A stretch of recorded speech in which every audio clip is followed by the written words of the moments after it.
कि अल्लाह ताला का इतना फजल है कि आज क्या खबर आ रही है। आज खबर ये आ रही है कि भारत के साथ तनाव के बाद पाकिस्तान एक बार फिर कंगाली के दरवाजे पर पहुंच चुका है। 24 करोड़ से जायद आबादी वाला मुल्क पाकिस्तान IMF से कर्ज लेने वाले टॉप 3 ममालिक में शामिल हो चुका है। ये हमारी बहुत बड़ी अचीवमेंट है। पाकिस्तान जन्नत से भी ज्यादा खुशहाल है। यहाँ पर दूध शहद की नहरें बह रही हैं। कब हो गया ये? मुबारक हो। 44% पाकिस्तानी 44% पाकिस्तानी अब गुर्बत की लकीर से नीचे आ गए हैं।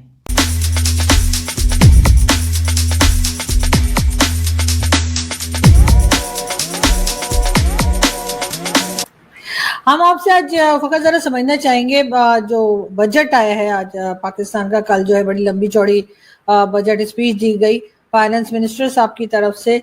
अफसोस इस बात का होता है कि इस वक्त बाकी अवाम को आप सिर्फ लॉलीपॉप दे रहे हैं।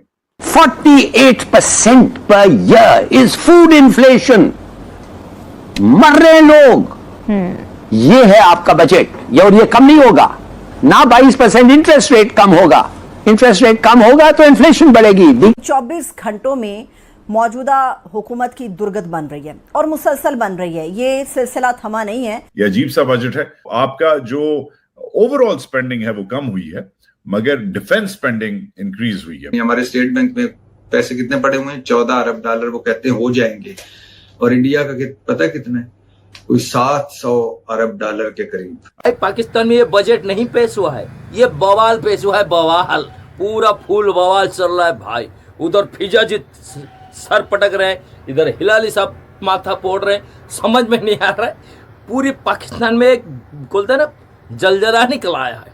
भारत कह रहा है कि वो अब दुनिया की तीसरी बड़ी इकोनॉमी बनेगा। भारत ने माशी तरक्की बहुत मजबूती से और बहुत बेहतर अंदाज से की, इस्तेमाल किया दुनिया के अंदर एक नया भारत का चेहरा दिखाने के लिए। जो मुल्क अपने लोगों को खाने के लिए नहीं दे सकता है, एम्प्लॉयमेंट नहीं दे सकता है, जो अपने मुल्कों को डिफेंड ठीक तरह से नहीं करता है, जिधर दहशतगर्दी फैली हुई है, तो वो एक समझिए it's a failing state. India से हम आगे थे 80 की दिहाई में। क्यों आगे थे? किसी ने पूछा हम 80 की दिहाई में क्यों आगे थे इंडिया से? नोटू पकड़ रहे थे हम। वेस्ट नोटू दे रहा था, येलो नोटू, येलो येलो नोटू, येलो। रूस को शिकस्त देने के लिए नोटू मिल रहा था, ये नोटू पकड़ो। ये हकीकत है कि IMF हमेशा बजट में अपनी टांग अड़ाता है। तो ये कैसे मुमकिन है कि इस बार IMF बजट में अपनी टांग नहीं अड़ाएगा और इसके बगैर रह लेगा? ये तो हो ही नहीं सकता था, क्योंकि हम इसके कर्जदार हैं। जब हम इनके कर्जदार हैं तो फिर आपको पता है क्या होगा। पाकिस्तान की हुकूमत मेरी खाल खींचती है, मुझसे पैसे लेती है, मुझ पर टैक्स लगाती है और टैक्स लगाने के बाद मेरा ही पैसा जो है उनको दे देती है, इन बैंकों को दे देती है। यानी मेरा ही पैसा जो बैंकों में जमा है वो लिया पाकिस्तान की हुकूमत ने, फिर मेरे ऊपर ही टैक्स लगाया और मेरे ही टैक्स से जो सूद लिया वो दिया उस बैंक को, पैसा मेरा। लेकिन अगर आप बिजली इस्तेमाल करने वाले हैं, आप आम पाकिस्तानी हैं, गरीब होंगे यकीनन, आपके लिए बुरी खबर है, बिजली महंगी होने वाली है। पेट्रोल अगर आप इस्तेमाल करते हैं, गाड़ी मोटरसाइकिल है आपके पास, चले जी, अब आपके लिए खबर यह है कि पेट्रोल महंगा होने वाला है, कपड़े महंगे होने वाले हैं, ऑनलाइन शॉपिंग महंगी होने वाली है, खजूर दालें महंगी होने वाली हैं, कॉफी महंगी होने वाली है, दही महंगी होने वाली है, दूध महंगा होने वाला है, पोल्ट्री आइटम्स महंगे होने वाले हैं। क्योंकि आप आम पाकिस्तानी हैं, इसलिए आपके साथ आम ट्रीटमेंट किया जा रहा है और आपको महंगाई का सामना करना पड़ेगा।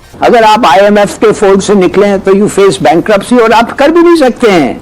आपके जितने लोगों ने आपको पैसे दिए हैं, चीन है, सऊदी अरेबिया है, कतर है, पेरिस क्लब है, मल्टीलैटरल ऑर्गेनाइजेशंस हैं, वो कह रहे हैं नो मोर। अगर तुम बात नहीं सुनोगे, ना लोन मिलेगा, इन्वेस्टमेंट मिलेगा, क्रेडिट मिलेगा, फॉरेक्स मिलेगा, कुछ नहीं मिलेगा, तो यू आर स्टक, आप फंस गए हैं। और बेहतर है कि ये मान जाओ। ये बड़ा ही अजीब महंगाई चीज है यार। यहाँ पे मंत्री लोग क्या गेम कर दिए। सबसे पहले खुद की सैलरी बढ़ा ली है भाई। जितने MP है फेडरल गवर्नमेंट के, जितने मिनिस्टर्स है, असेंबली में बैठने वाले जितने काम करने वाले कर्मचारी, अपनी अपनी सैलरी बढ़ा लिया सबसे पहले।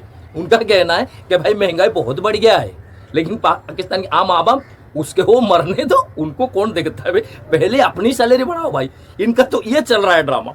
इसी के ऊपर हिलाली चढ़क रहा है। पूरा हिलाली साहब चढ़ रहे हैं भाई राशन पानी लेके कि भाई हम लोग को टैक्स लेके तुम अपनी सैलरी बढ़ा रहे हो, ये तो गलत है भाई। तब आपको डिफेंस आपका काटना पड़ेगा. You have to reduce the defence expenditure. अब आप सोचिए व्हाट डज दैट मीन. और politically it is so pregnant with all kinds of possibilities. जब आप कहते हैं एक इंटरनेशनल IMF ऑर्गेनाइजेशन आपको कहते हैं अच्छा बच्चों तुम हमारे से पैसे चाहिए, अच्छा रिड्यूस योर डिफेंस एक्सपेंडिचर. आपका क्या समझते हैं आपका डेट कितना है? 100 बिलियन आपका डेट है.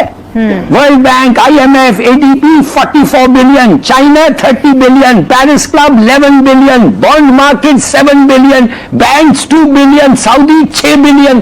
देखिए फॉर गॉड से कब तक. और आप देने का कोई बात ही नहीं करते हैं. काशकोल लेके खड़े हो जाते हैं उधर के थोड़ी देर और मेहरबानी से थोड़ा और दे देंगी, थोड़ा और दे दें. What are you now? You have self respect. No, a sense of क्या what shall I say? I'm sorry, मैं क्या आपको बताऊं. और फिर कैसे अच्छा ये बजट अच्छा दे दो यार, अच्छा दे दो. कैसे देंगे अच्छा? कॉटन आपका 14 मिलियन बेल से 7 मिलियन आ गया है. पूरे हिंदुस्तान को तुम खिलाते थे पंजाब से, अब अपने आप नहीं खा सकते हो. Punjab is not enough for you. बिल्कुल यार खुदा के लिए मैं आई एम वेरी सॉरी. दोस्तों इस वीडियो पे आप लोग यहाँ तक बने रहने के लिए बहुत बहुत शुक्रिया भाई दोस्तों, धन्यवाद. अच्छा एक बात बताइए, आपको यहाँ पे न्यूज के साथ साथ थोड़ी बहुत एंटरटेनमेंट भी हो रहा होगा आपका, क्योंकि पाकिस्तान में सिर्फ न्यूज थोड़ी निकलता है, साथ में थोड़ा मजा भी निकलना चाहिए ना, थोड़ी मजा आना चाहिए वो न्यूज में. तो न्यूज के साथ साथ हम थोड़ी एंटरटेनमेंट ऐड कर देते ताकि आपको देखने में उतनी ही मजा आए.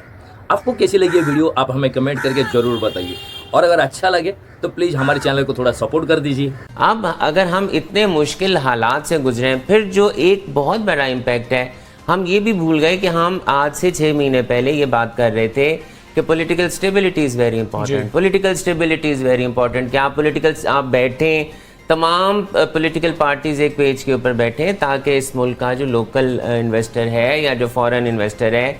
फिर जो एक और बहुत अहम बात है कि पिछले दिनों हम जंग से निकले हैं. आप एक न्यूक्लियर वॉर के दहाने पे थे, तो क्या हम अगले साल में कन्विंस कर पाएंगे फॉरेन इन्वेस्टर को कि in spite of all these problems हम कहाँ न्यूक्लियर वॉर के दहाने पे हैं और आप हमारे मुल्क के अंदर आके इन्वेस्टमेंट करें, और स्टिल वॉर का जो खतरा है, क्या हम जाकर या कोई एक बिजनेसमैन जाकर ऐसे मुल्क में इन्वेस्टमेंट करेगा जहां पर जंग हो रही हो? एक आम पाकिस्तानी की सैलरी 50-60% से लेके 80-90% तक बढ़ी है. तो फिर खुदा का वास्ता ये झूठ अवाम से ना बोलें, हमसे ये झूठ ना बोले. शायद अवाम आपकी किसी हद तक सुन लेगी. हम मुल्क में लोगों को गैस नहीं मिल रही, आटा नहीं मिल रहा, और नहीं तो क्या. IMF को अपनी सख्त तरीन शराइत पर नजरसानी करना होगी और इसके लिए हुकूमत को IMF से बात भी करना होगी. तो मैं बेसिकली रियलिस्टिक अप्रोच पे जाता हूँ. हालात हमेशा से ही पाकिस्तान के माशी तौर पर बहुत ज़्यादा ख़राब रहे हैं. सिर्फ हालात के मुतालिक खबरें अच्छी या बुरी रही हैं. कुछ भी नहीं मिल रहा. लिटरली लोगों के चूल्हे ठंडे पड़े में 1% एलिटिस्ट मुआशरे के लिए ये मुल्क जो है उनके अंदर उन्होंने पंजे गाड़ लिए हैं और वो इसका खून चूस रहे हैं. बाकी अवाम तरस रहे, चीखती रहे, नोबडी केयर्स. एक तरफ तो ये देखा जा रहा है, जो वहाँ के एनालिसिस करते हैं जो लोग थिंक टैंक लोग वाले, उनका ये कहना है कि भाई हमारे तो जो जितना बजट है उससे तो ज़्यादा भाई कर्जे हो गए हमारे ऊपर. अबे बजट को लेके करें तो क्या करें? सबसे ज़्यादा पैसा तो जो हमारा जो बजट से पैसा निकलता है उससे तो ज़्यादा पैसा हमारे जो लोन लिए है उसके ब्याज चुकाने में चला गया. बाकी थोड़ा बहुत पैसा बचा था, जो पैसा बचा उसमें आसिम मुनीर बैठ गया भाई. वो साहब के साथ फनतान के बेटा बोलते सबसे पहले मेरे को लाओ, पहले आर्मी की बजट पास करो, बाकी तुम भूखे मरो. पूरी पाकिस्तानी हो जैसे घास खा रहे थे फिर घास खाओ.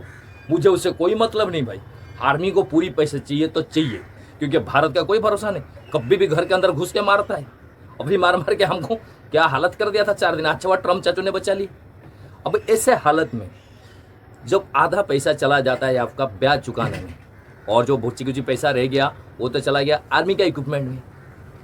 अब जो पैसा बचता है उसके अंदर गवर्नमेंट को सैलरी भी देना है, प्लस जो देश के लिए बड़े बड़े काम करना है, प्रोजेक्ट्स कराना है. अब उसके लिए कुछ बचता ही नहीं है. इसी वजह से इन मंत्री लोगों ने क्या किया, वहाँ के मिनिस्टर लोग बोले पहले भाई इतनी जो महंगाई का सामान चल ही रहा है, क्यों ना अपनी खुद की सैलरी बढ़ाया जाए. ये बहुत अच्छा रास्ता निकाला उन्होंने. अब बच गई कौन? आम आवाम. तो उनको देखता भी कौन है, उनको सुनता कौन है? वो तो उनको बस लाहौरी चूरन बना के खिलाओ. पूरी पागल रहते हैं, एकदम जज्बा में घूमते हैं. पूरी 24 आवर जज्बा में रहने वाली कौम है भाई. इनको क्या फ़र्क पड़ता है? पेट्रोल 400 रुपये पहुँच जाए, डॉलर 500 रुपये पहुँच जाए, उनको कोई भी लेना देना नहीं है। उनको बस चूरन खिलाया लाहौरी तो बस एकदम फुल टाइट मज़े में। उनको लगता है कि पाकिस्तान दुनिया का नंबर 1 देश है भाई।